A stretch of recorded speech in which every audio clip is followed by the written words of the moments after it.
really the goal of this section is to ensure that each of you folks has a solid baseline understanding of how kind of the core popular business models work in the software space.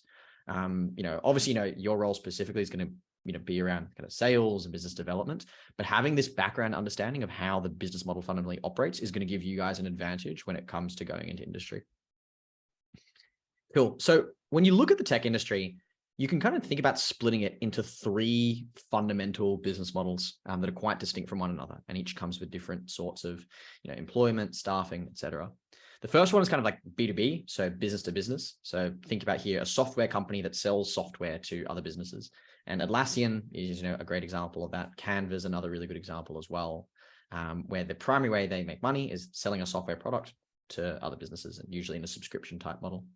On the flip side, B2C, business to consumer, are things like Netflix and Spotify, where you have a business that's selling to end consumers.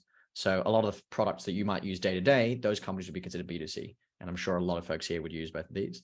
And the final one that's a little bit distinct from both of these and where it starts to get a little bit interesting is marketplaces, where rather than selling a product to a business or a consumer, you're instead connecting two parties who are either like buying, selling, or transacting with one another. And those could be both businesses, a business and a consumer, two consumers. So we'll dive a little bit more into the details of that. But kind of starting off with B2B, I think we want to dive in a little bit more here because this is probably the most common one across the tech industry and the one that most of you will probably end up working in.